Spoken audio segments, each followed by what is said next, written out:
ಆತ್ಮ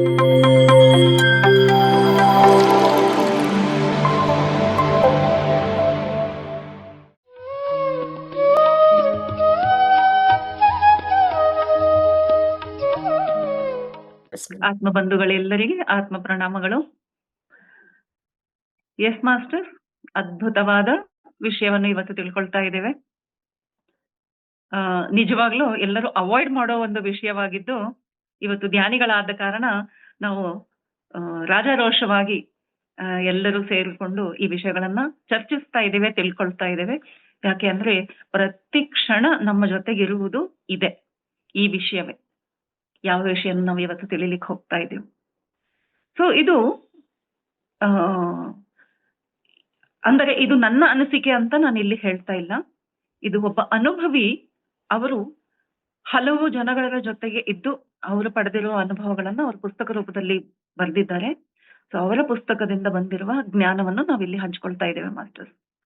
so 5 regrets of dying ಅಂದ್ರೆ 5 regrets of the dying. ಯಾರು ಇನ್ನೇನು ಪ್ರಾಣ ಕಳ್ಕೊಳ್ತಾ ಇರ್ತಾರೋ ಆ ಸಮಯದಲ್ಲಿ ಯಾವ ಪಶ್ಚಾತ್ತಾಪವನ್ನು ಅವ್ರು ಮಾಡ್ತಾರೆ, ಅವರ ಮನಸ್ಸಿನಲ್ಲಾಗುವ ಪಶ್ಚಾತ್ತಾಪಗಳು ಸಹಜವಾಗಿ ಪ್ರತಿ ಜೀವಿ ತನ್ನ ಪ್ರಾಣ ಕಳ್ಕೊಳ್ಳುವ ಸಮಯದಲ್ಲಿ, ಅಂತಿಮ ಸಮಯದಲ್ಲಿ ಆಗುವ ಭಾವನೆಗಳು ಏನು ಅಂತ ಕಂಡ ಒಬ್ಬ ಇವರು ನರ್ಸ್ ಆಗಿ ಕೆಲಸ ಮಾಡ್ತಾ ಇದ್ರು ಹಾಸ್ಪಿಟಲ್ ಅಲ್ಲಿ. ಅವರ ಹೆಸರು ಬ್ರೌನಿ ವೇರ್ ಅಂತ. ಸೊ ಅವರು ಹಾಸ್ಪಿಟಲ್ ಅಲ್ಲಿ ICU ಅಂತ ಡಿಪಾರ್ಟ್ಮೆಂಟ್ ಇರುತ್ತೆ ನೋಡಿ. ICU ಅಂದ್ರೆ ಏನು ಅಂದ್ರೆ ಅಲ್ಲಿ ಒಂದು ಪ್ರಾಣವನ್ನು ಉಳಿಸುವ ಕೆಲಸ ಮಾಡ್ತಾರೆ. ಆದ್ರೆ ಇವರು ಮಾಡ್ತಿರುವ ಡಿಪಾರ್ಟ್ಮೆಂಟ್ ಯಾವ್ದಿತ್ತು ಅಂದ್ರೆ PCU ಅಂತೆ. ಎಲ್ಲಿ ಇನ್ನು ಪ್ರಾಣ ಉಳಿಯಲ್ಲ, ಇನ್ನೇನು ಪ್ರಾಣ ಹೋಗುತ್ತೆ ಅನ್ನುವ ಸ್ಟೇಜ್ ಅಲ್ಲಿ ಇದ್ದವರನ್ನ ಅಲ್ಲಿ ಸೇರಿಸ್ತಾರೆ. ಸೊ ಹೀಗಾಗಿ ಬ್ರೌನಿ ವೇರ್ ಅನ್ನುವರು ಮಹಿಳೆ ಸಾಮಾನ್ಯವಾಗಿ ಇನ್ನೇನು ಪ್ರಾಣ ಹೋಗುತ್ತೆ ಅನ್ನುವ ಸ್ಟೇಜ್ ಅಲ್ಲಿ ಇದ್ದ ಪೇಷಂಟ್ಸ್ ಜೊತೆಲಿ ಸಮಯ ಕಳೀತಾ ಇದ್ರು. ಸೊ ಹೀಗಾಗಿ ಅಲ್ಲಿ ಅವ್ರಿಗೆ ಔಷಧಿ ಕೊಟ್ಟು ಪ್ರಾಣ ಉಳಿಸ್ಬೇಕು ಅನ್ನೋದೇನೇನು ಇರ್ತಾ ಇದ್ದಿಲ್ಲ. ಅವ್ರ ಜೊತೆಲಿ ಒಂದೆರಡು ಒಳ್ಳೆಯ ಮಾತು ಮತ್ತೆ ಅವರಲ್ಲಿ ಆಗುವ ಬದಲಾವಣೆಗಳ ಒಂದು ಮಾಹಿತಿಗಳನ್ನ ತಗೊಳ್ಳೋದು, ಅದೊಂದೇ ಕೆಲಸವಾಗಿರ್ತಾ ಇತ್ತು. ಸೊ ಅವರು ಪ್ರತಿಯೊಬ್ಬರ ಒಂದು ಚಟುವಟಿಕೆಗಳನ್ನ, ಅವರ ಅನಿಸಿಕೆಗಳನ್ನ, ಅವರ ಮಾತುಗಳನ್ನ ರೆಕಾರ್ಡ್ ಮಾಡ್ಕೊಂಡು ಅಂದ್ರೆ ನೋಟ್ ಡೌನ್ ಮಾಡ್ಕೊಂಡು ಇಟ್ಕೊಂಡಿದ್ದಾರೆ. So it is like a case study ಅಂತ ಹೇಳ್ಬಹುದು. ಸೊ ಅವರು ಆಗ ಹಲವಾರು ಅಂದ್ರೆ ಸಾವಿರಾರು ಸಾವುಗಳನ್ನ ಕಂಡ ಮೇಲೆ ಅವರು ಕೆಲವು ಪ್ರಶ್ನೆಗಳಿಗೆ ಅವರಿಗೆ ಉತ್ತರ ಸಿಕ್ತು. ಅಂದ್ರೆ ಪ್ರತಿ ಮನುಷ್ಯನಲ್ಲಿ ಆವರೇಜ್ ಅಂತ ಹೇಳ್ತಾರೆ, ಕೇಸ್ ಸ್ಟಡಿಯಲ್ಲಿ ಯಾವಾಗ್ಲೂ ಆವರೇಜ್ ರೆಕಾರ್ಡಿಂಗ್ಸ್ ಆಗುತ್ತೆ. ಸೊ ಆಗ ಕಂಡು ಬಂದದ್ರಲ್ಲಿ ಒಂದು 5-6 ಪ್ರಶ್ನೆಗಳು ಸಾವಿನ ಸಮಯದಲ್ಲಿ ನಮ್ಗೆ ಕಾಡ್ತಾ ಇರುತ್ತೆ. ಆ ಮಾತುಗಳು ಯಾವುದು ಅಂತ ನೋಡೋಣ. ಸೊ ಮಾಸ್ಟರ್ಸ್, ಮೊದಲು ಯಾಕೆ ಸಾವಿನ ವಿಷಯ ನಾವು ತಿಳಿಬೇಕು ಅಂತ ನಿಮ್ಮಲ್ಲಿ ಈ ಪ್ರಶ್ನೆ ಮೂಡ್ತಾ ಇದ್ರೆ, ನಾವು ಯಾವ ಕ್ಷಣವಾದರೂ ಅದಕ್ಕೆ ಸಿದ್ಧವಾಗಿರ್ಬೇಕು. ಯಾಕೆಂದ್ರೆ ಯಾವ ಕ್ಷಣದಲ್ಲಿ ಅದು ನಡೆಯುತ್ತೆ ನಮ್ಗೆ ಗೊತ್ತಿಲ್ಲ. ಸೊ ಈಗ ನಾವು ತಿಳಿತಾ ಇರ್ಬೇಕಾದದ್ದು ಏನು ಅಂತಂದ್ರೆ, ಅದಕ್ಕೆ ಪ್ರಿಪ್ರೇಷನ್ ಯಾವ ಲೆವೆಲ್ ಅಲ್ಲಿ ನಮ್ಮಿಂದ ಆಗಿರ್ಬೇಕು. ಜ್ಞಾನ ಪಡೆಯುವುದು ಅಂತಂದ್ರೆ ಅವೇರ್ನೆಸ್ ನಲ್ಲಿರುವುದು.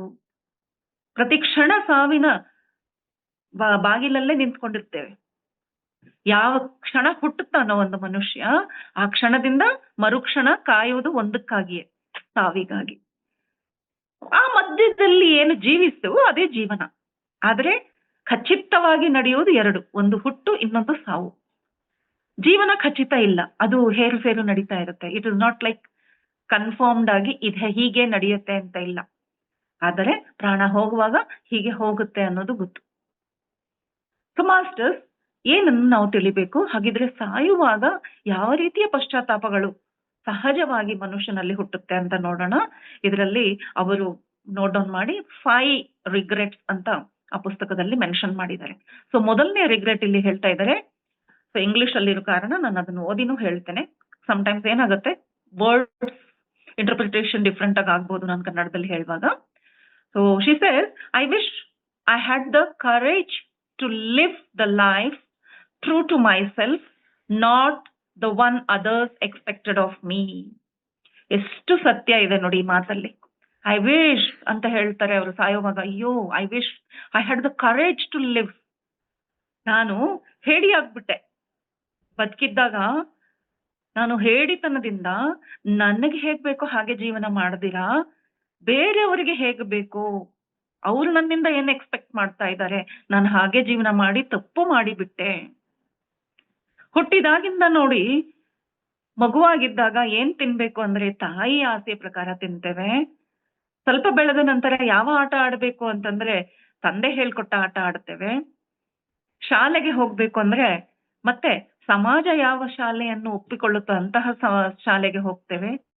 ಶಾಲೆ ಮುಗಿದ ಮೇಲೆ ಜಾಬ್ ಮಾಡ್ಬೇಕು ಅಂತಂದ್ರೇನು ಕಾಮನ್ ಆಗಿ ಎಲ್ಲರೂ ಇಷ್ಟಪಡೋ ಜಾಬ್ಸ್ನೇ ನಾವು ಮಾಡ್ತೇವೆ. ಔಟ್ ಆಫ್ ದ ಬ್ಲೂ ಯಾವುದು ಬೇರೆ ಮಾಡಲ್ಲ. ಸೊ ಹಾಗೆ ಸಮಾಜ ಯಾವ್ದನ್ನ ಒಪ್ಪಿಕೊಳ್ಳುತ್ತೋ ಅದನ್ನ ಮಾಡ್ತೇವೆ. ಹಾಗೇನೆ ಮದುವೆ ಮಾಡ್ಬೇಕು ಅಂತಂದ್ರೆ 4 ಜನ ಒಪ್ಪುವ ಒಂದು ಪರ್ಸನ್ ಜೊತೆಲಿ ನಾವು ಮದುವೆ ಮಾಡ್ಕೊಳ್ತೇವೆ. ಹೀಗೇನೆ ಪ್ರತಿ ಒಂದನ್ನು ನಾವು ಇನ್ನೊಬ್ಬರ ಎಕ್ಸ್ಪೆಕ್ಟೇಷನ್ಗಾಗಿನೇ ಮಾಡ್ತಾ ಹೋಗ್ಬಿಟ್ಟು ಇದುವೇ ಜೀವನ ಅಂತ ಅನ್ಕೊಂಡ್ಬಿಡ್ತೀವಿ. ಐ ಆಮ್ ಅ ಗುಡ್ ಬಾಯ್ ಅನ್ನೋ ತರ. ನಾನು ಒಳ್ಳೆಯವನು, ನಾನು ಅಪ್ಪನ ಮಾತು ಕೇಳಿದೆ, ಅಮ್ಮನ ಹೇಳಿದಂತೆ ಕೇಳಿದೆ, ಸಮಾಜಕ್ಕೆ ಒಪ್ಪುವಂತೆ ಮಾಡಿದೆ ಅನ್ನುವ ಒಂದು ಆ ಒಂದು ಪಟ್ಟ ಸಿಗ್ಲಿಕ್ಕಾಗಿ ನಾವು ಲೈಫ್ನೆಲ್ಲ ಸ್ಯಾಕ್ರಿಫೈಸ್ ಮಾಡ್ಬಿಡ್ತೀವಿ. ಆದ್ರೆ ನೋಡ್ಲಿಕ್ಕೆ ತುಂಬಾ ಚೆನ್ನಾಗಿರುತ್ತೆ. ಓ ಎಷ್ಟು ಒಳ್ಳೆಯವ್ರು ಗೊತ್ತಾ, ಅಪ್ಪ ಅಮ್ಮನ ಮಾತು ಮೀರಲ್ಲ. ಓ ಎಷ್ಟು ಒಳ್ಳೆಯವ್ರು ಗೊತ್ತಾ, ಹೆಂಡತಿನ ಸಣ್ಣಾಗಿ ನೋಡ್ಕೊಳ್ತಾರೆ. ಓ ಎಷ್ಟು ಒಳ್ಳೆಯವ್ರು ಗೊತ್ತಾ, ಇದ್ರೆ ಹಿಂಗಿರ್ಬೇಕಪ್ಪ, ಎಷ್ಟು ಚೆನ್ನಾಗಿ ದುಡ್ದು ಪ್ರಾಪರ್ಟಿ ಮಾಡಿ ಹೆಂಡತಿ ಒಡವೆಗಳು ಮಾಡಿಸ್ಕೊಟ್ಟಿದ್ದಾರೆ, ಮಕ್ಕಳಿಗೆ ಬೇಕಾದಷ್ಟು 2 ತಲೆಮಾರು ತಿನ್ನುವಷ್ಟು ಮಾಡಿಟ್ಟಿದ್ದಾರೆ. So this is what society expect ಮಾಡ್ತಾ ಇದೆ ನಮ್ಮಿಂದ. ಸೊ ಅವರು ಅದೇ ರೀತಿ ಬಾಳ್ವೆ ಮಾಡಿದ್ರು. ಆದ್ರೆ ಈಗ ಸಮಯ ಬಂದಿದೆ, ಹೋಗೋ ಸಮಯ ಬಂದಿದೆ. ಈಗ ಅವರಿಗೆ ನೆನಪಾಗ್ತಾ ಇದೆ, ನಾನ್ ಜೀವಿಸಿದ್ದು ಯಾರಿಗಾಗಿ? ನನ್ನ ಆಸೆನೇ ನಾನು ನೋಡ್ಕೊಂಡೇ ಇಲ್ವಲ್ಲ, ನನ್ನ ಆಸೆ ಅಂತೆ ನಾನು ಒಂದೂ ಮಾಡ್ಲಿಲ್ವಲ್ಲ, ನನ್ಗೆ ಧೈರ್ಯನೇ ಇರ್ಲಿಲ್ವಲ್ಲ, ಇದನ್ನ ಎದುರಿಸೋ ಧೈರ್ಯ ನನ್ಗೆ ಇದ್ದಿಲ್ವಲ್ಲ.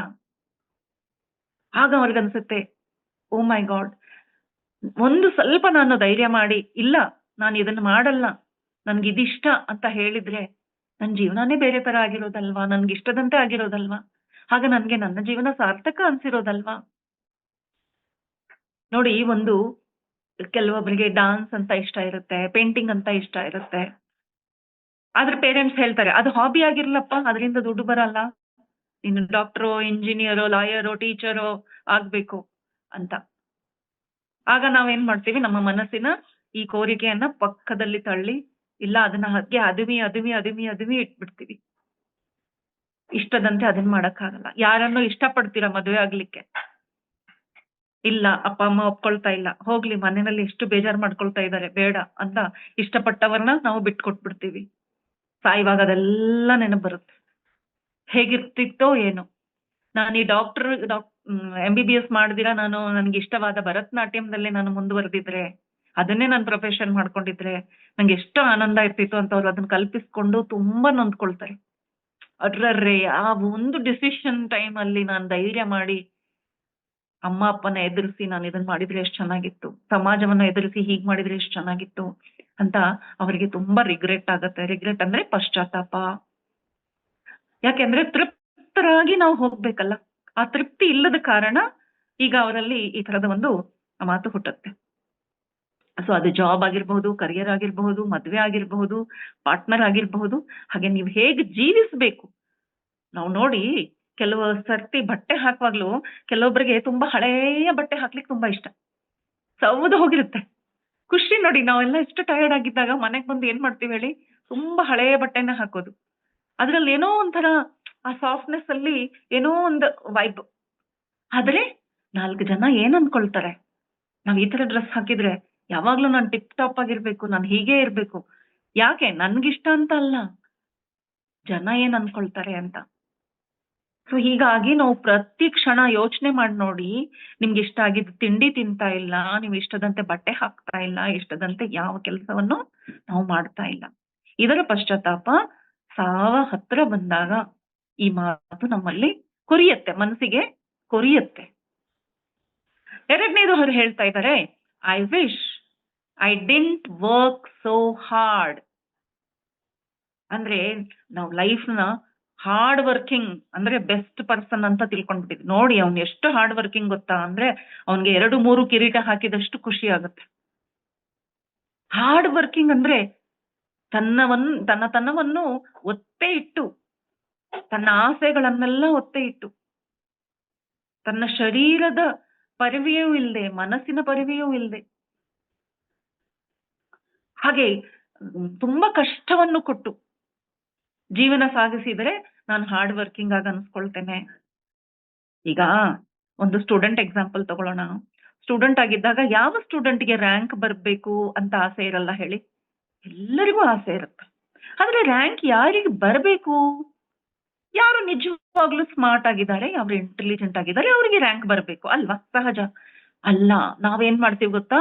ನನ್ಗೆ ರ್ಯಾಂಕ್ ಬರ್ಲೇಬೇಕು ಹೇಗಾದ್ರೂ ಮಾಡಿ ಅಂತ ಹೇಳ್ಬಿಟ್ಟು ಹಗಲು ರಾತ್ರಿ ಓದಿ ಆ ರ್ಯಾಂಕ್ ಬರ್ಲೇಬೇಕು, ನನ್ಗೆ 99.9 ಮಾರ್ಕ್ಸ್ ಬರ್ಲೇಬೇಕು ಅಂತ ನಾವು ತುಂಬಾ ತುಂಬಾ ನಿದ್ದೆಗೆಟ್ಟು ಕಷ್ಟಪಟ್ಟು ಅತ್ತು ಕರೆದು ದೇವರನ್ನ ಬೇಡ್ಕೊಂಡು ಕಷ್ಟಪಟ್ಟು ಟೀಚರ್ಸ್ ಟ್ಯೂಷನ್ಸ್ ಮಾಡ್ಕೊಂಡು ಆಗ ನೋಡಪ್ಪ ಎಷ್ಟು ಹಾರ್ಡ್ ವರ್ಕಿಂಗ್ ಸ್ಟೂಡೆಂಟ್ ಅಂತ ಎಲ್ರು ಹೇಳಿದಾಗ ಒಂಥರ ತೃಪ್ತಿ ಪಟ್ಕೊಳ್ತೀವಿ. ಆಗ ಈ ತರ ಜೀವನ ಪರ್ಯಂತ ನಡೆಯುತ್ತೆ. ಜಾಬ್ ಅಲ್ಲಿದ್ದಾಗ ಒಂದು ಒಳ್ಳೆ ಪೋಸ್ಟ್‌ಗಾಗಿ ಮಾಡ್ತೇವೆ. ಈಗ ಕಾಂಪಿಟೇಟಿವ್ ಎಕ್ಸಾಮ್ಸ್ ನೋಡಿ ಹೇಗಿದೆ. ಎಷ್ಟು ಮಕ್ಳು ಕಷ್ಟ ಪಡ್ತಾರೆ ಗೊತ್ತಾ? ಕಾಂಪಿಟೇಟಿವ್ ಎಕ್ಸಾಮ್ಸ್ ನೋಡಿದ್ರೆ ತುಂಬಾ ಬೇಜಾರಾಗುತ್ತೆ.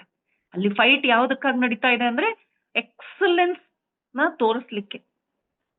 ಸೊ ಎಕ್ಸಲೆನ್ಸ್ ತೋರಿಸ್ಲಿಕ್ಕೆ ಅವರ ತಮ್ಮ ಶರೀರಕ್ಕೆ, ಮನಸ್ಸಿಗೆ ಟಾರ್ಚರ್, ನಿಜ ಕರೆಕ್ಟ್ ಪದ ಹೇಳ್ತಾ ಇದ್ದೀನಿ ನಾನು. ಟಾರ್ಚರ್ ಕೊಡ್ತಾ ಇದ್ದಾರೆ. ಅವಶ್ಯಕತೆ ಇದೆಯಾ? ಈ ಥರದ್ದು ಒಂದು ಅವಶ್ಯಕತೆ ಇದೆಯಾ? ಏನ್ರಿ ಮೇಡಮ್ ಹಿಂಗೆಲ್ಲ ಹೇಳ್ಬಿಟ್ರೆ ನಮ್ಮ ಮಕ್ಳು ನಿಮ್ ಮಾತು ಕೇಳಿ ನಾಳೆಯಿಂದ ಹಾರ್ಡ್ ವರ್ಕ್ ಮಾಡಲ್ಲ ಅಂತ ಕೆಲವು ಪೇರೆಂಟ್ಸ್ ಹೇಳ್ತಾ ಇದ್ದೀರಾ? ಪರವಾಗಿಲ್ಲ. ಹಾರ್ಡ್ ವರ್ಕ್ ಮಾಡದೇ ಇದ್ರೂ ಪರವಾಗಿಲ್ಲ. ಅವ್ರು ಎಷ್ಟು ತಿಳ್ಕೊಳ್ಬೇಕು ಅಷ್ಟು ತಿಳ್ಕೊಂಡ್ರೆ ಸಾಕು.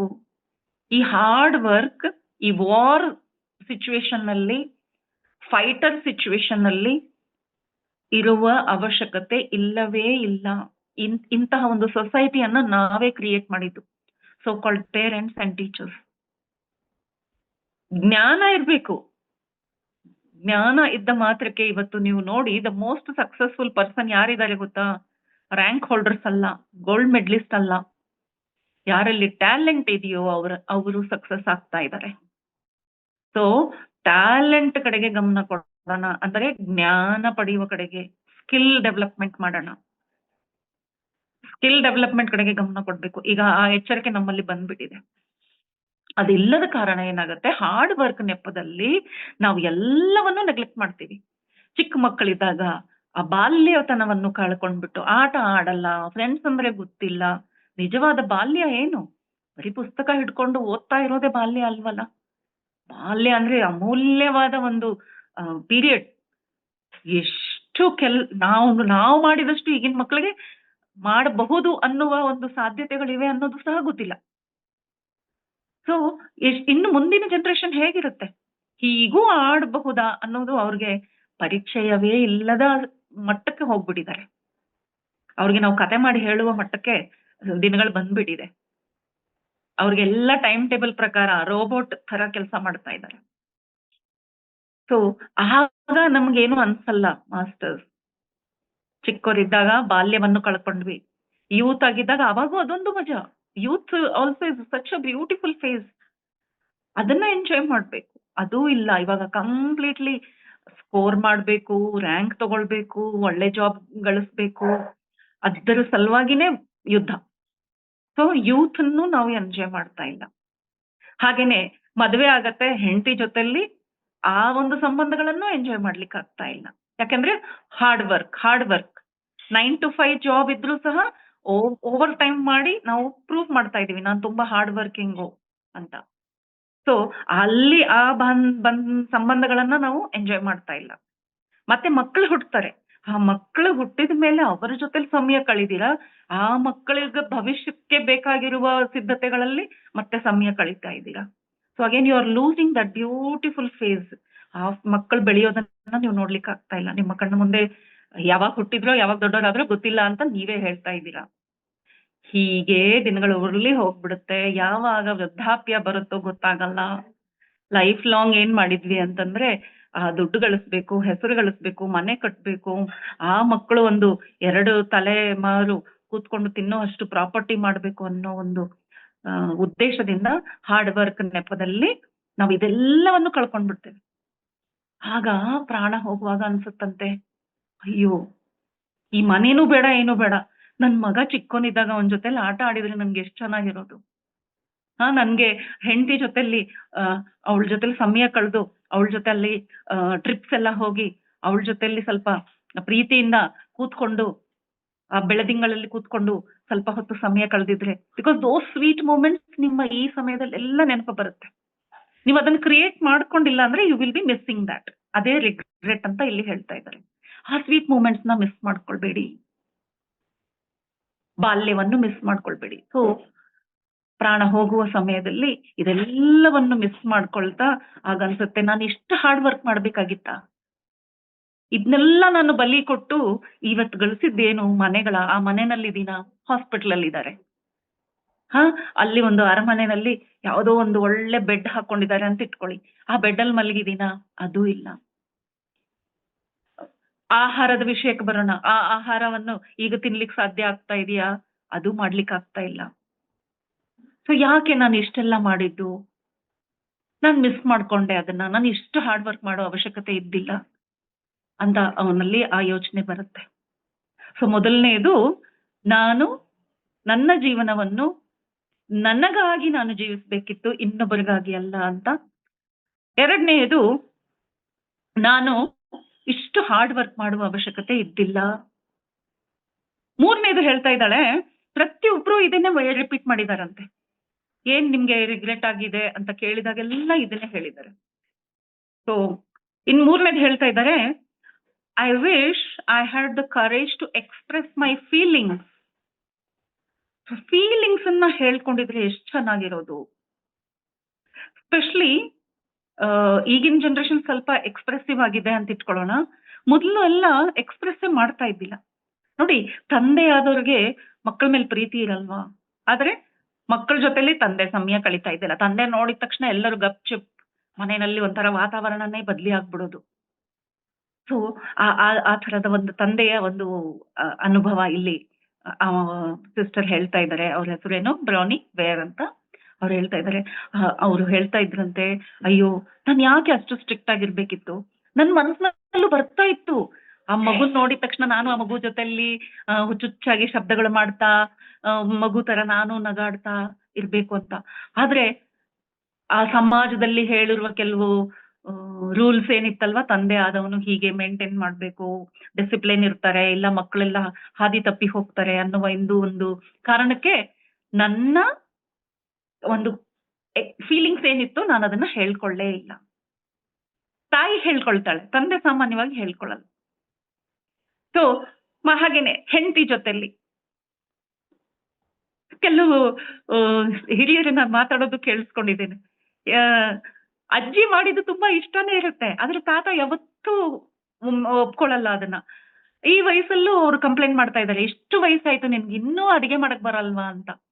ಆದ್ರೆ ಅವ್ರ ಬೆನ್ ಹಿಂದೆ, ನಿಮ್ ಅಜ್ಜಿ ಮಾಡ್ದಂಗೆ ಯಾರಿಗೂ ಮಾಡಕ್ ಬರಲ್ಲ ಗೊತ್ತಾ ನಿಮ್ಗೆ ಅಂತ ಹೇಳ್ತಾರೆ. ಆಗ ಅವರನ್ನ ಪ್ರಶ್ನಿಸಿದಾಗ, ಯಾಕೆ ನೀವು ಅವ್ರ ಮುಂದೆನೆ ಅವರನ್ನು ಹೊಗಳಲ್ಲ ಅಂತ ಹೇಳಿದಾಗ, ಎಷ್ಟು ಆಶ್ಚರ್ಯದ ಮಾತು ಗೊತ್ತಾ. ಅವ್ರ ಉತ್ತರ ಏನಿತ್ತು, ಹಂಗೆಲ್ಲ ಹೊಗಳ್ಬಿಟ್ರೆ ತಲೆ ಮೇಲೆ ಏರಿ ಕೂತ್ಕೊಂಡ್ ಬಿಡ್ತಾಳೆ ಅವಳು ಅಂತ. ಇದು ತುಂಬಾ ಹಿಂದಿನ ಮಾತಲ್ಲ, ನನ್ನ ಸುತ್ತಮುತ್ತ ನಾನು ನನ್ನ ಎಕ್ಸ್ಪೀರಿಯನ್ಸ್ ಅಲ್ಲಿ ಬಂದಿರುವ ಮಾತು. ಹೊಗಳಿದ್ರೆ ತಲೆ ಮೇಲೆ ಕೂತ್ಕೊಳ್ತಾರೆ, ಅದಕ್ಕೆ ಹೊಗಳ್ಬಾರ್ದು. ಮಕ್ಕಳಿಗೂ ತಂದೆ ತಾಯಿ ಹಾಗೆ ಹೇಳ್ತಾರೆ, ಜಾಸ್ತಿ ಹೊಗಳ್ಬಿಟ್ರೆ ತಲೆ ಮೇಲೆ ಕೂತ್ಕೊಂಡ್ ಬಿಡ್ತಾರೆ ಅಂತ. ಅಂದ್ರೆ ನಿಮ್ಮ ಫೀಲಿಂಗ್ಸ್ ಅನ್ನ ನೀವು ಎಕ್ಸ್ಪ್ರೆಸ್ ಮಾಡ್ತಾ ಇಲ್ಲ, ಮಕ್ಕಳಿಗೆ ಗೊತ್ತೇ ಇಲ್ಲ ನೀವು ಎಷ್ಟು ಪ್ರೌಡ್ ಫೀಲ್ ಮಾಡ್ಕೊಳ್ತಾ ಇದ್ದೀರಾ. ನನ್ ಮಗು ಅಂದ್ರೆ ಹೀಗೆ, ನನ್ ಮಗ ಹೀಗೆ, ನನ್ ಮಗಳು ಹೀಗೆ ಅಂತ ನೀವು ಎಷ್ಟು ಪ್ರೌಡ್ ಇದ್ದೀರಾ ಅನ್ನೋದು ಅವ್ರಿಗೆ ಗೊತ್ತೇ ಆಗಲ್ಲ. ನೀವು ಯಾರ್ಯಾರ ಹತ್ರನೋ ಹೇಳ್ಕೊಳ್ತಾ ಇದ್ದೀರಾ, ಮನೆಯಲ್ಲಿ ಆ ಮಕ್ಕಳ ಹತ್ರ ಹೇಳ್ಕೊಳ್ತಾ ಇಲ್ಲ. ಗಂಡ ಅವ್ನ ಫ್ರೆಂಡ್ಸ್ ಹತ್ರ ಹೇಳ್ಕೊಳ್ಬಹುದು, ಇಲ್ಲ ಅಕ್ಕ ತಂಗಿಯರ ಹತ್ರ ಹೇಳ್ಬೋದು, ಆದ್ರೆ ಹೆಂಡತಿ ಮುಂದೆ ಹೇಳಲ್ಲ. ಹೀಗೇನೆ ಫ್ರೆಂಡ್ಸ್ ಸಹ, ಫ್ರೆಂಡ್ಸ್ ಮಾತ್ರ ಇದೆಲ್ಲ ರೂಲ್ ಅಪ್ಲೈ ಆಗಲ್ಲ. ಫ್ರೆಂಡ್ಸ್ ಮಾತ್ರನೇ ಎಲ್ಲಾ ಎಕ್ಸ್ಪ್ರೆಷನ್ಸ್ ಶೇರ್ ಮಾಡ್ಕೊಳ್ತಾರೆ. ಆದ್ರೆ ರಿಲೇಷನ್ಸ್ ಅಲ್ಲಿ ಸಾಮಾನ್ಯವಾಗಿ ಎಕ್ಸ್ಪ್ರೆಷನ್ ತುಂಬಾನೇ ಕಡಿಮೆ. ಎಸ್ಪೆಷಲಿ ನಮ್ಮ ಇಂಡಿಯನ್ಸ್ ಅಲ್ಲಿ ಆ ಎಕ್ಸ್ಪ್ರೆಸಿವ್ ಅನ್ನೋದು ಇಲ್ಲವೇ ಇಲ್ಲ.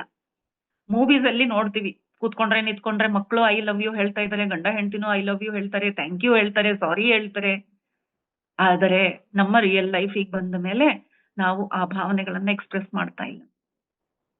ಯಾವಾಗ ನಾವು ಅದನ್ನ ರಿಪೆಂಟ್ ಮಾಡ್ತೀವಿ ಅಂತಂದ್ರೆ, ಅಗೇನ್ ವೃದ್ಧಾಪ್ಯದಲ್ಲಿ ಗೊತ್ತೇ ಇಲ್ಲ ಅವ್ರ ಮನಸ್ಸಿನಲ್ಲಿ ಅಷ್ಟೊಂದು ಹಿಡನ್ ಫೀಲಿಂಗ್ಸ್ ಇತ್ತು ಅಂತ. ಅವರಿಗೆ ಒಂದು ಒಳ್ಳೆ ಆ ಡೈರಿ ಬರೆಯುವ ಅಭ್ಯಾಸ ಇದ್ದಿದ್ರೆ ಅವಾಗ ಮಾತ್ರ ಅವ್ರು ಹೋದ್ಮೇಲೆ ಆ ಡೈರಿಗಳು ಓದಿ ಜನಗಳಿಗೆ ಗೊತ್ತಾಗೋದು, ಫ್ಯಾಮಿಲಿಗೆ ಗೊತ್ತಾಗೋದು. ಅವ್ರಿಗೆ ಇಂತಹ ಒಂದು ಭಾವನೆ ಇತ್ತು ಅಂತ. ಇಲ್ಲ ಅಂದ್ರೆ ಯಾರಿಗೂ ಯಾವತ್ತಿಗೂ ಗೊತ್ತಾಗಲ್ಲ. ಹಾಗೇನೆ ಆ ಪ್ರಾಣ ಹೋಗುವಾಗ ಅವ್ರಿಗೆ ಒಂದೇ ಕೊರಗಿರುತ್ತೆ. ನನ್ನ ಮನಸ್ಸಿನ ಭಾವನೆಗಳನ್ನ ನಾನು ಹಂಚ್ಕೊಂಡಿದ್ರೆ ಎಷ್ಟು ಚೆನ್ನಾಗಿರೋದು. ಆಗ ನನ್ನ ಲೈಫ್ ಎಷ್ಟು ಬ್ಯೂಟಿಫುಲ್ ಆಗಿರೋದು ಅಂತ ಅದು ದೊಡ್ಡ ರಿಗ್ರೆಟ್ ಆಗಿರುತ್ತೆ. ನೋಡಿ ನಾವು ಸಹ ಅಷ್ಟೇ. ನಮ್ಮ ಲೈಫನ್ನೇ ಚೆಕ್ ಮಾಡ್ಕೊಳ್ಳೋಣ. ಯಾರ್ದೋ ಲೈಫ್ ಬೇಡ. ನಿಜವಾಗ್ಲೂ ನಾವು ನಮ್ಮ ಫ್ಯಾಮಿಲಿ ಜೊತೆಲೆ ನಾವು ನಮ್ಮ ಎಕ್ಸ್‌ಪ್ರೆಷನ್ಸ್ ತುಂಬಾ ತುಂಬಾ ಲಿಮಿಟೇಷನ್ಸ್ ನಲ್ಲಿ ಇಟ್ಕೊಳ್ತೀವಿ. ಯಾಕೆ?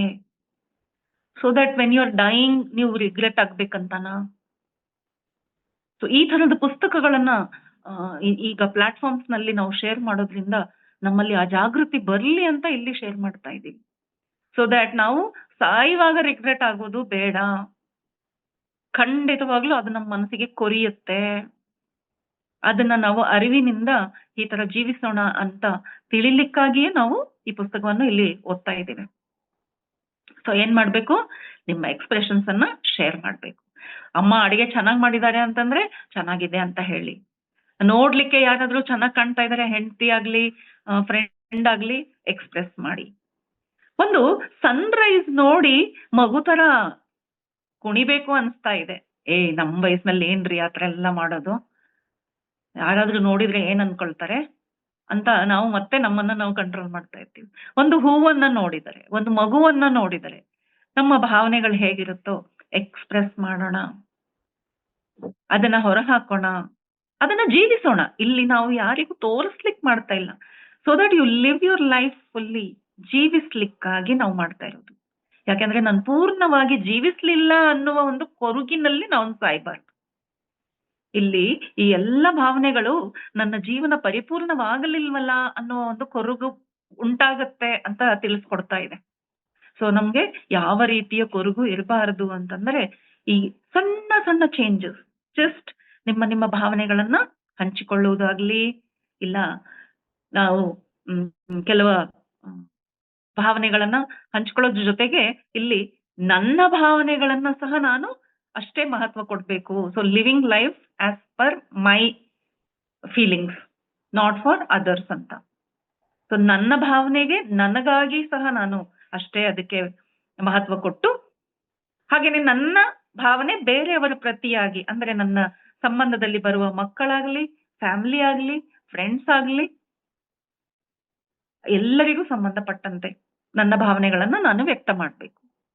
ಸೊ ಇಲ್ಲಿ ಒಳ್ಳೆಯ ಭಾವನೆಯನ್ನು ಅನ್ವಯಿಸುತ್ತೆ. ಹಾಗೇನೆ ಕೆಲವು ನೆಗೆಟಿವ್ ಫೀಲಿಂಗ್ಸ್ ಅಂತಾನು ಹೇಳ್ಬೋದು. ಅದನ್ನು ಸಹ ವ್ಯಕ್ತಪಡಿಸ್ಬೇಕು. ನೀನು ನೊಂದುಕೊಂಡಿದೀಯಾ ಅನ್ನೋದು ಎದುರಿಗೆ ಇರುವ ಮನುಷ್ಯನಿಗೆ ಗೊತ್ತಾಗ್ಬೇಕು. ಸೊ ಯಾವಾಗ್ಲೂ ಸ್ವೀಟ್ ಆಗೇ ಇರ್ಬೇಕು ಅನ್ನೋ ಅವಶ್ಯಕತೆ ಇಲ್ಲ. ಅಗೇನ್ ಇದು ಸಹ ನಮ್ಮ ಫ್ಯಾಮಿಲಿ ಲೈಫ್ ಅಲ್ಲಿ ವರ್ಕ್ ಆಗುತ್ತೆ, ಮತ್ತೆ ವರ್ಕ್ ಸ್ಪೇಸ್ ಅಲ್ಲಿ ಇದು ಅಪ್ಲೈ ಆಗುತ್ತೆ. ತುಂಬಾ ಮಾಡೆಸ್ಟ್ ಆಗಿ ಇರ್ಲಿಕ್ಕೆ ನಾವು ಪ್ರಯತ್ನ ಮಾಡ್ತೇವೆ. ಅಂದ್ರೆ ನುಂಗಿಕೊಂಡು ಅಂದ್ರೆ ಸಹಿಸಿಕೊಂಡು ಇರುವುದು ಹಾಗೂನು ಮಾಡಬಾರದು. ನಿನಗೆ ಅದು ಇಷ್ಟ ಆಗ್ತಾ ಇಲ್ಲ, ನಿನಗೆ ಕೆಲವು ಮಾತುಗಳಿಂದ ನೋವು ಆಗ್ತಾ ಇದ್ರೆ ಅದನ್ನ ವ್ಯಕ್ತಪಡಿಸ್ಬೇಕು. ಆಗಲೇ ಎದುರಿನ ಮನುಷ್ಯನಿಗೆ ಅದು ಗೊತ್ತಾಗತ್ತೆ. ಉದಾಹರಣೆ ನಾನು ಕೊಡ್ತೇನೆ ನೋಡಿ. ಏನು ಅಂತಂದ್ರೆ, ಒಂದು ವೇಳೆ ನಿಮ್ಮ ಸರ್ಕಲ್ ಅಲ್ಲಿ ನೀವು ಒಂದು 4-5 ಜನ ಫ್ರೆಂಡ್ಸ್ ಇದ್ದೀರಾ. ಒಬ್ರೊಬ್ರಲ್ಲಿ ಒಂದೊಂದು ಪ್ಲಸ್ ಮೈನಸ್ ಇರುತ್ತೆ. ಸಾಮಾನ್ಯವಾಗಿ ಫ್ರೆಂಡ್ ಸರ್ಕಲ್ ಅಲ್ಲಿ ಏನಾಗುತ್ತೆ, ಒಬ್ಬರನ್ನ ಟೀಕಿಸುವುದು ತುಂಬಾ ಜನರಲ್ ಆಗಿ ಕಾಮನ್ ಆಗಿ ಟೀಕಿಸ್ಬಿಡ್ತೀವಿ. ನೀನೇನೆ ಸಣ್ಣ ಆಗ್ತಾ ಇಲ್ಲ, ನೀನೇನೆ ಇದು ಮಾಡ್ತಾ ಇಲ್ಲ ಅಂತ ಒಬ್ರೊಬ್ರಿಗೆ ಒಂದೊಂದು ಸಣ್ಣ ಆಗ್ತಾ ಇಲ್ಲ ಅಂತ ಒಬ್ಳಿಗೆ ಹೇಳ್ಬೋದು.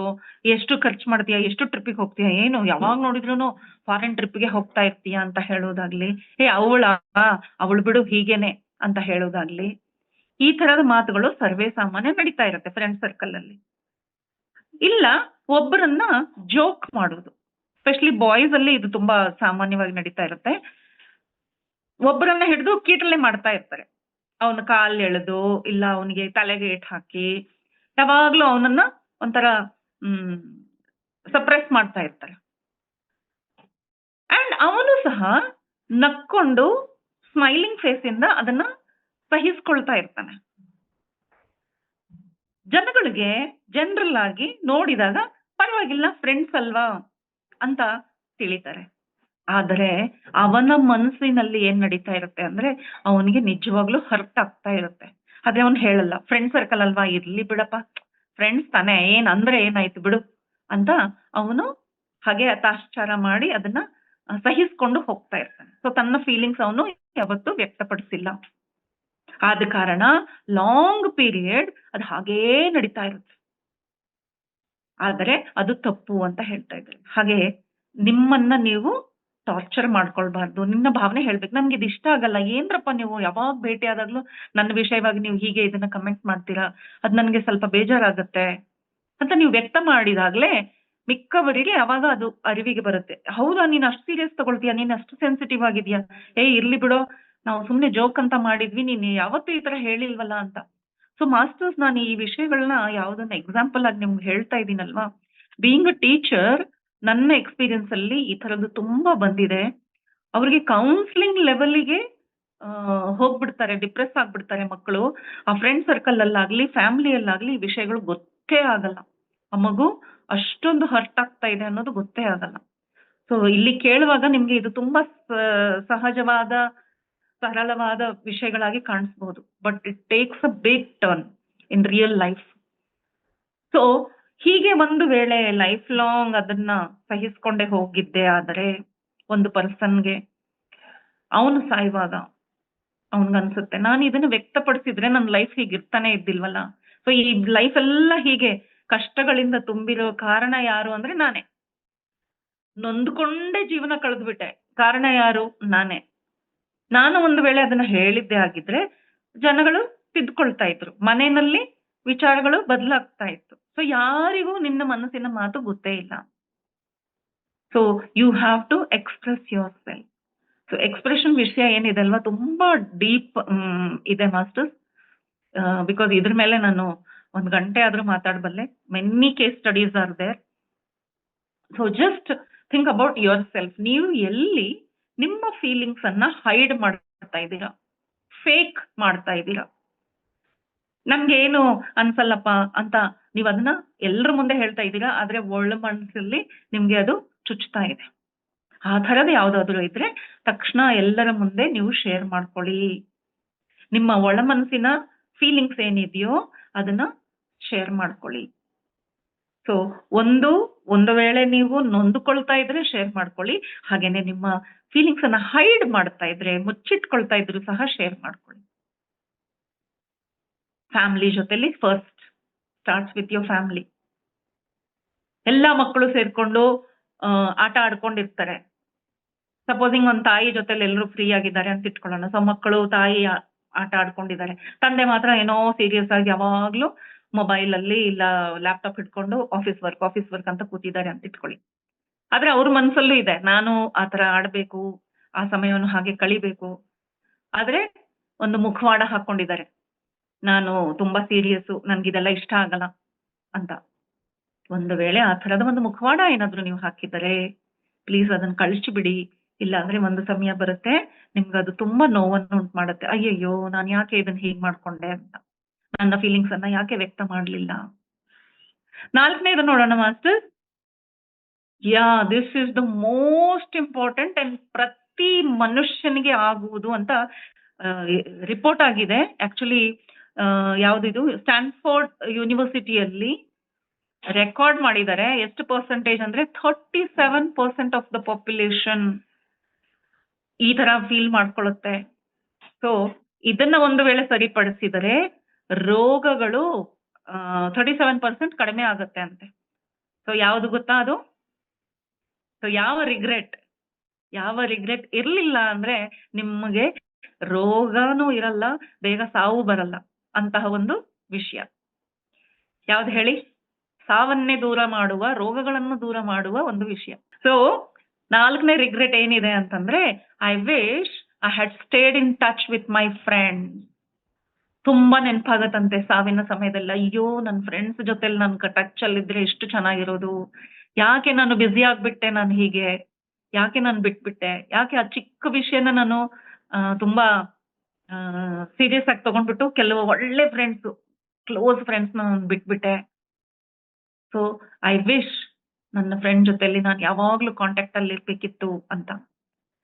ಸೊ ಚೈಲ್ಡ್ಹುಡ್ ಫ್ರೆಂಡ್ಸೇ ಆಗಿರ್ಲಿ, ಈಗೇನ್ರಿ ಮಾಡೋದು ಸ್ಕೂಲ್ ಫ್ರೆಂಡ್ಸ್ ಜೊತೆಲಿ ಏನ್ರಪ್ಪ ಇವಾಗ ಏನ್ ಮಾತಿರುತ್ತೆ ಅಂತ ನಿಮ್ಗೆ ಏನಾದ್ರು ಅನ್ಸ್ತಾ ಇದ್ರೆ, ಖಂಡಿತವಾಗ್ಲೂ ಅವಕಾಶ ಇದ್ರೆ ನಿಮ್ ಚೈಲ್ಡ್ಹುಡ್ ಫ್ರೆಂಡ್ಸ್ ಜೊತೆಲೂ ಬಾಲ್ಯದ ಗೆಳೆಯರು ಯಾರಾದ್ರೂ ಸಿಕ್ಕ್ರೆ ಯಾರಿಗೆ ಖುಷಿ ಆಗಲ್ಲ ಹೇಳಿ?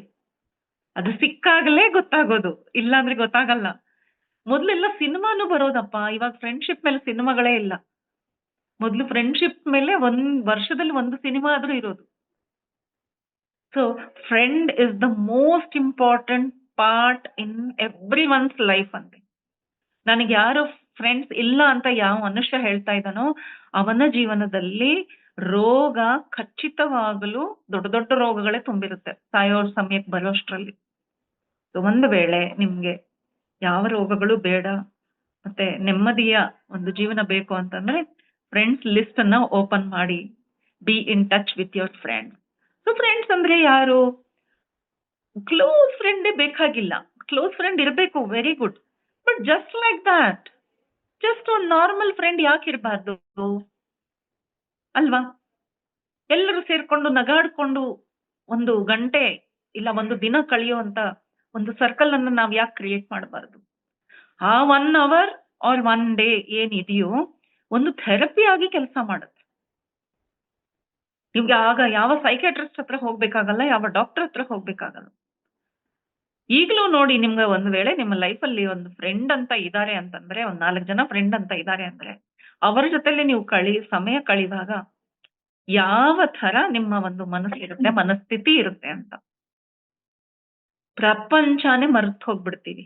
So we will be completely in the present, only in the present. ಅವಾಗ ನಮ್ಗೆ ಪಾಸ್ಟ್ ಗೊತ್ತಿರಲ್ಲ, ಫ್ಯೂಚರ್ ಗೊತ್ತಿರಲ್ಲ. So living in the present is always the best medicine.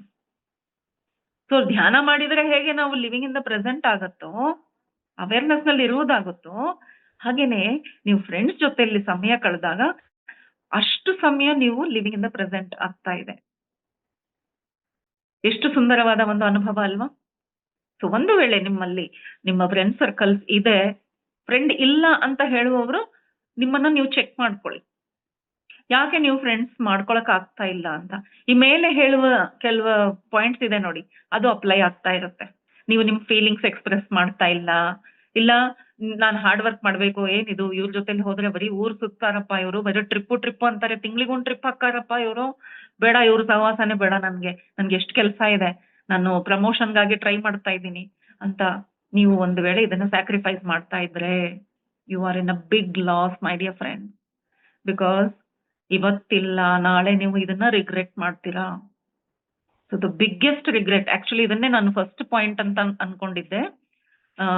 Because ma'am ನನ್ಗೆ ಯಾವಾಗ ಈ ಪಾಯಿಂಟ್ ಮೇಲೆ ನೀವು ಮಾತಾಡಿ ಅಂತ ಹೇಳಿದ್ರಲ್ವಾ, ಸೊ ನನ್ನ ಮನಸ್ಸಲ್ಲಿ ಕೆಲವು ಪಾಯಿಂಟ್ಸ್ ಬಂದಿತ್ತು. ಆಗ ಅದರಲ್ಲಿ ಫಸ್ಟ್ ರ್ಯಾಂಕಿಂಗ್ ಫ್ರೆಂಡ್ಸ್ ಆಗಿತ್ತು. ದೊಡ್ಡ ರಿಗ್ರೆಟ್ ಏನಾಗಿರುತ್ತೆ ಅಂದ್ರೆ, ಫ್ರೆಂಡ್ ಇರ್ಲಿಲ್ಲ ಅಂದ್ರೆ ಒಂದು ರಿಗ್ರೆಟ್, ಇನ್ನೊಂದು ಫ್ರೆಂಡ್ಸ್ ಅನ್ನ ನಾನು ದೂರ ಮಾಡ್ಕೊಂಡಿದ್ರೆ ಒಂದು ದೊಡ್ಡ ರಿಗ್ರೆಟ್. ಸೊ ಫ್ರೆಂಡ್ಸ್, ನನ್ಗೂ ಫ್ರೆಂಡ್ಸ್ ವಿಷಯದಲ್ಲಿ ಒಂದು ಮಾತು ಹೇಳ್ಬೇಕು, ನನ್ನ ಪರ್ಸನಲ್ ಮಾತು. ನಮ್ಮ ಟೈಮ್ ನಲ್ಲಿ ನಮ್ಗೆಲ್ಲ ಬೇಗ ಬೇಗ ಮದುವೆ ಮಾಡ್ಬಿಟ್ರು. ಹೀಗಾಗಿ ನಮ್ಗೆ ಲಾಂಗ್ ಟರ್ಮ್ ಸ್ಕೂಲ್ ಕಾಲೇಜ್ ನಲ್ಲಿ ಅಷ್ಟು ಸಮಯ ನಾವು ಕಳೆದಿಲ್ಲ. ಸೊ ಅಲ್ಲಿಂದ ನಮ್ಗೆ ಫ್ರೆಂಡ್ಸ್ ಯಾವಾಗೂ ಸಿಕ್ಕಿಲ್ಲ. ಸೊ ನನ್ಗೆ ಅದೊಂದು ಕೊರತೆ ಯಾವಾಗ್ಲೂ ಇರೋದು, ಫ್ರೆಂಡ್ ಬೇಕು ಅಂತ. ಲಿಟ್ರಲಿ ನಾನು ದೇವರಲ್ಲಿ ಹರಕೆ ಮಾಡ್ಕೊಳ್ತಾ ಇದ್ದೆ, ಲೈಫ್ ಅಲ್ಲಿ ಒಂದು ಒಳ್ಳೆ ಫ್ರೆಂಡ್ ಇರ್ಲೇಬೇಕು. ಸೊ ಪ್ಲೀಸ್ ಗಾಡ್ ನನ್ಗೆ ಒಂದು ಫ್ರೆಂಡ್ ಆದ್ರೂ ಕಳ್ಸೋದು, who will be like, I will be very proud that person is my friend ಅಂತ. ಅಂಡ್ ಸೊ ರಿಯಲಿ ಬ್ಯೂಟಿಫುಲಿ ನನ್ನ ಆ ಒಂದು ವಿಶ್ ಫುಲ್ಫಿಲ್ ಆಯ್ತು. ಆ ವೈಬ್ರೇಷನ್ ಹೇಗಿರುತ್ತೆ ಗೊತ್ತಾ? ಒಂದು ಒಳ್ಳೆ ಫ್ರೆಂಡ್ ಜೊತೆ ನೀವು ಸಮಯ ಕಳೆದಾಗ you are actually attracting love. So ಅದೇ ಸಮಯದಲ್ಲಿ ನಿಮ್ಗೆ ಎಷ್ಟೋ ಫ್ರೆಂಡ್ಸ್ ಸಿಕ್ಬಿಡ್ತಾರೆ. So literally I made thousands of friends. ನನ್ಗೀಗ ಆಶ್ಚರ್ಯ ಆಗುತ್ತೆ ದಟ್ ಒಂದು ಲವ್ ಪೋರ್ಟಲ್ ಓಪನ್ ಆಯಿತು. Then I get only friends in my life. So ಈಗ ಎಣಿಕೆಗೆ ಇಲ್ಲ ಫ್ರೆಂಡ್ಸು, ಎಣಿಸ್ಲಿಕ್ಕೆ ಆಗಲ್ಲ, ಅಷ್ಟು ಫ್ರೆಂಡ್ಸ್ ಇದ್ದಾರೆ ನನಗೆ. So to have a friend itself is like Krishna ನಮ್ಮ ಲೈಫಲ್ಲಿ ಬಂದ ಹಾಗಿರುತ್ತೆ. ಹೇಗೆ ಸುಧಾಮ ಕೇಳ್ಕೊಂಡಿದ್ನಲ್ವಾ ನನ್ಗೊಂದು ಫ್ರೆಂಡ್ ಬೇಕು ಅಂತ, ಹಾಗೆ ಕೃಷ್ಣನ್ ಅಂತ ಒಂದು ಫ್ರೆಂಡ್ ನಮ್ಮ ಲೈಫಲ್ಲಿ ಬಂದ್ಬಿಟ್ರೆ you will be filled with love energy. ಕಾರಣ it is a huge energy. ಯಾವ್ದನ್ನ ನಾವು ಡೆತ್ ಟೈಮ್ ನಲ್ಲಿ ನೋಡಿ ಕಂಪ್ಲೀಟ್ ಅವೇರ್ನೆಸ್, ಅಲ್ಲಿ ನಮ್ಗೆ ಈಗೋ ಕೆಲಸ ಮಾಡಲ್ಲ. ಮತ್ತೆ ನಮ್ಮ ಒಂದು ಅಪ್ಬ್ರಿಂಗಿಂಗ್ ಏನಿದೆ ಅಲ್ವಾ, ಅಪ್ಬ್ರಿಂಗಿಂಗ್ ಅಲ್ಲಿ ನಮ್ಮಲ್ಲಿ ಯಾವುದು ಪ್ರೋಗ್ರಾಮಿಂಗ್ ಆಗಿರುತ್ತೋ ನಮ್ಮ ಬ್ರೈನು, ಅದ್ ಯಾವುದು ಕೆಲಸ ಮಾಡಲ್ಲ. So friends, last but not the least ಏನ್ ಗೊತ್ತಾ, I wish I had let myself to be happier. ಅಂದ್ರೆ ನಾನು ಹ್ಯಾಪಿಯಾಗಿರ್ಬೇಕು ಅನ್ನೋದಕ್ಕೆ ನಾನೇ ಅಲೌ ಮಾಡಿಲ್ಲ. ಅವಕಾಶಗಳಿದ್ದಾಗ ನನಗೆ ನಾನೇ ಚಾನ್ಸ್ ಕೊಡ್ಲಿಲ್ಲ. ಅರೆ ನಾನ್ ಮಿಸ್ ಮಾಡ್ಕೊಂಡೆ. ನನ್ನ ಜೀವನದಲ್ಲಿ ಎಷ್ಟೋ ಅವಕಾಶಗಳ ಬಂದವು ನಾನು ಹ್ಯಾಪಿಯಾಗಿರ್ಲಿಕ್ಕೆ. ಕಾರಣ ನಾನೇ ಆ ಪರ್ಮಿಷನ್ ನನಗೆ ಕೊಡ್ಲಿಲ್ಲ. ಅಂದರೆ ಈಗ ಫ್ರೆಂಡ್ಸ್ ಜೊತೆಲಿ ಹೇಳೋದಾಯ್ತು. ಸೊ ಒಂದು ವೇಳೆ ನಿಮ್ಗೊಂದು ಒಳ್ಳೆ ಫ್ರೆಂಡ್ ಸರ್ಕಲ್ ಇದೆ, ಯಾವಾಗ್ಲೂ ಅವ್ರು ಔಟಿಂಗ್ ಹೋಗೋಣ, ಮಾತಾಡೋಣ, ಬರ್ತೀಯಾ ಹೋಗ್ತೀಯಾ ಅಂತ ಹೇಳಿದಾಗ ನಾವು ನೆಪ ಹೇಳಿ ಮಿಸ್ ಮಾಡ್ಕೊಳ್ತಾ ಇದ್ದೀವಿ ಅಂತ ಇಟ್ಕೊಳ್ಳೋಣ. ಆಗ ನಾವು ಅದನ್ನ ಮಿಸ್ ಮಾಡ್ಕೊಳ್ತಾ ಇದ್ದೀವಿ. ಫ್ಯಾಮಿಲಿ ಹೇಳ್ತಾ ಇರುತ್ತೆ, ಡ್ಯಾಡಿ ಮಮ್ಮಿ ಪ್ಲೀಸ್ ಬನ್ನಿ ನಾವು ಎಂಜಾಯ್ ಮಾಡೋಣ, ನಮ್ ಜೊತೆಲಿ ಆಟ ಆಡಿ, ನೀವು ಆಟ ಆಡಿ, ನೋಡಿ ಅವ್ರ ಪೇರೆಂಟ್ಸ್ ಎಲ್ಲ ಹೇಗೆ ಆಟ ಆಡ್ತಾ ಇದ್ದಾರೆ ಅಂದ್ರೆ, ಇಲ್ಲ ನಾನ್ ಬಿಸಿ. ಅಂದ್ರೆ ನೀವು ಅವಕಾಶಗಳನ್ನ ಕಳ್ಕೊಳ್ತಾ ಇದ್ರಿ. ನಾನ್ ಬ್ಯುಸಿ ಆಗಿದ್ದೀನಿ, ನಂಗೆ ಆಟ ಆಡ್ಲಿಕ್ಕೆ ಸಮಯ ಇಲ್ಲ. ನಿಮ್ಗೇನ್ ಗೊತ್ತು ನನ್ನ ಆಫೀಸ್ ನಲ್ಲಿ ಎಷ್ಟು ಟೆನ್ಷನ್ ಇರುತ್ತೆ ಅಂತ. ಇಲ್ಲಿ ನಿಜವಾಗ್ಲೂ ಆ ಮಕ್ಕಳು ಆನಂದವಾಗಿ ಸೆಲೆಬ್ರೇಟ್ ಮಾಡ್ಬೇಕು ಅಂತ ಏನೋ ಒಂದು ಪಾರ್ಟಿನೋ ಏನೋ ಒಂದು ಅರೇಂಜ್ ಮಾಡಿದಾಗ ನಾವು ಕೆಲಸದ ನೆಪ ಹೇಳಿ, ಇಲ್ಲ ಟೆನ್ಷನ್ ನೆಪ ಹೇಳಿ, ಇಲ್ಲ ಆಫೀಸ್ ಸ್ಟ್ರೆಸ್ ಯಾವುದೋ ಒಂದು ನೆಪ ಹೇಳಿ ನಿಜವಾಗ್ಲೂ ನಾನು ಆನಂದವಾಗಿರಬಹುದಾದ ಸಮಯವನ್ನು ನಾನೇ ಕಳ್ಕೊಂಡೆ. ನನ್ಗೆ ನಾನೇ ಸಮಯ ಕೊಡ್ಲಿಲ್ಲ ಆನಂದವಾಗಿ ಜೀವಿಸ್ಲಿಕ್ಕೆ. ಹೀಗೆ ನನ್ಗೆ ಬರೀ ಫ್ರೆಂಡ್ಸ್ ಡೇ ಬರ್ತಾ ಇದೆ ಫ್ರೆಂಡ್ಸ್, ಬಟ್ ಫ್ಯಾಮಿಲಿ ಜೊತೆಲೂ ಹಾಗೆ ಇದೆ. ಅಣ್ಣ ತಮ್ಮಂದಿರು ಈಗೆಲ್ಲ ಹೇಗಾಗ್ಬಿಟ್ಟಿದೆ ಅಂದ್ರೆ ಎಲ್ಲರೂ ತಮ್ಮ ತಮ್ಮ ಜಾಬ್ ಅಲ್ಲಿ ಸೆಟ್ಲ್ ಆಗ್ಬಿಟ್ಟಿದೀವಿ. ಇರೋ 3-4 ಜನ ಅಣ್ಣ ತಮ್ಮಂದಿರು ಅಕ್ಕ ತಂಗಿಯಂದ್ರು ಯಾವ್ಯಾವ್ದೋ ಊರಲ್ಲಿದ್ರೆ ಕಾಲ್ಸ್ ಮಾಡಲ್ಲ, ಮೀಟ್ ಮಾಡಲ್ಲ. ಎಲ್ಲರೂ ಅವ್ರವ್ರ ಲೈಫಲ್ಲಿ ಬ್ಯುಸಿ ಇದ್ದಾರೆ ಬಿಡು ಅಂತ ನಾವು ಬಿಟ್ಕೊಟ್ಬಿಡ್ತೀವಿ. ಅಂದರೆ ನಾನು ಆನಂದವಾಗಿರ್ಲಿಕ್ಕೆ ಇರುವ ಅವಕಾಶವನ್ನು ನಾನೇ ಕಳ್ಕೊಂಡಂತೆ. ಯಾಕೆ ನಾನು ಪ್ಲಾನ್ ಮಾಡಿ ಪ್ರತಿ ವರ್ಷ ನಾವೆಲ್ಲರೂ ಸೇರ್ಬೇಕು, ಚಿಕ್ಕತನದಲ್ಲಿ ನಾವು ಮಾಡಿರುವ ಮಾತುಗಳನ್ನೆಲ್ಲ ನೆನಪಿಸ್ಕೊಳ್ಬೇಕು, ಅದನ್ನೆಲ್ಲ ಆನಂದ ಮತ್ತೆ ಪಡ್ಬೇಕು. ಸೊ ಹ್ಯಾಪಿ ಮೂಮೆಂಟ್ಸ್ ಅಲ್ಲಿ ಲಿವ್ ಮಾಡಿದ್ರೆ you will be more happy. So ಯಾಕೆ ನಾನು ಆತರ ನನ್ಗೆ ನಾನೇ ಅವಕಾಶ ಕೊಡ್ತಾ ಇಲ್ಲ? ಎಸ್ಪೆಷಲಿ ಈ ಫಂಕ್ಷನ್ಸ್ ಎಲ್ಲ ಇರುತ್ತೆ ನೋಡಿ, ಮದ್ವೆ, ಮುಂಜ್ವಿ, ಗೃಹ ಪ್ರವೇಶ, ಯಾಕೆ ಅಂತ ಮಾಡ್ತಾ ಇದ್ದಾರೆ? They are all reasons to get together. ನೀವು ಹೋಗ್ಲಿಲ್ಲ ಅಂದ್ರೆ ಅಲ್ಲಿ ನಡೆಯಲ್ಲ ಅಂತ ಅಲ್ಲ. ಯಾರು ಬರ್ಲಿಲ್ಲ ಅಂದ್ರೂ ಮದ್ವೆ ನಡೆಯುತ್ತೆ, ಯಾರು ಹೋಗದೆ ಇದ್ರು ಗೃಹ ಪ್ರವೇಶ ಆಗತ್ತೆ, ಯಾರು ಹೋಗ್ಲಿಲ್ಲ ಅಂದ್ರೆ ಎಲ್ಲಾ ಶಾಸ್ತ್ರಗಳು ಎಲ್ಲರೂ ಮಾಡ್ಲಿಕ್ಕೆ ಸಾಧ್ಯ ಇದೆ. ಆದರೆ ಅಲ್ಲಿ ಯಾವ್ದು ಸಿಗ್ತಾ ಇದೆಯೋ ಎಷ್ಟು ಚೆನ್ನಾಗಿರುತ್ತೆ ಒಂದ್ಸರ್ತಿ ನೋಡ್ಕೊಳ್ಳಿ. ಆ ದೃಷ್ಟಿಕೋನದಿಂದ ನಾವು ನೋಡಿದಾಗ ಎಷ್ಟು ಖುಷಿಯಾಗಿರುತ್ತೆ ಹೇಳಿ. ಅಲ್ಲಿ ಹೋಗಿದ ತಕ್ಷಣ ಒಬ್ಬೊಬ್ಬ ರಿಲೇಟಿವ್ಸ್ ನ ಮೀಟ್ ಮಾಡಿದ ತಕ್ಷಣ ನೀವು ಒಂದ್ ಒಳ್ಳೆ ಸ್ಮೈಲ್ ಇಂದ ನಿಮ್ಮ ಇದನ್ನ ಎಕ್ಸ್‌ಪ್ರೆಸ್ ಮಾಡ್ತಾ, ನಿಮ್ಮ ಹ್ಯಾಪಿನೆಸ್ ಎಕ್ಸ್‌ಪ್ರೆಸ್ ಮಾಡ್ತಾ, ಹಾಗೇನೆ ಒಳ್ಳೆ ರಿಲೇಷನ್ಸ್ ಇದ್ದು ಅಂದ್ರೆ ನೀವು ಇನ್ನೂ ಅದನ್ನ ನಗಾಡ್ಕೊಂಡು ಎಷ್ಟು ನಗ್ತೀವಲ್ವಾ? ಫಂಕ್ಷನ್ಸ್‌ಗೆ ಹೋಗ್ಬಿಟ್ರೆ ಯೂಶುವಲಿ ಏನ್ ಹೇಳ್ತಾರೆ, ಹೆಣ್ಮಕ್ಳು ಸೇರ್ಬಿಟ್ರೆ ಸಾಕಪ್ಪ ಕಕ್ಕ ಕಿಕಿ ಕಿಕಿ ಕಿಕಿ ಮಾಡ್ತಾ ಇರ್ತಾರೆ ಅಂತ. ಆ ಆ ವೈಬ್ರೇಷನ್ ಎಷ್ಟು ಚೆನ್ನಾಗಿದೆ ನೋಡಿ. ಅಲ್ಲೇನ್ ನಡೀತಾ ಇದೆ? ಏನೂ ಇಲ್ಲ. ಆನಂದದ ಸ್ಥಿತಿಯಲ್ಲಿ ಇದ್ದಾರೆ.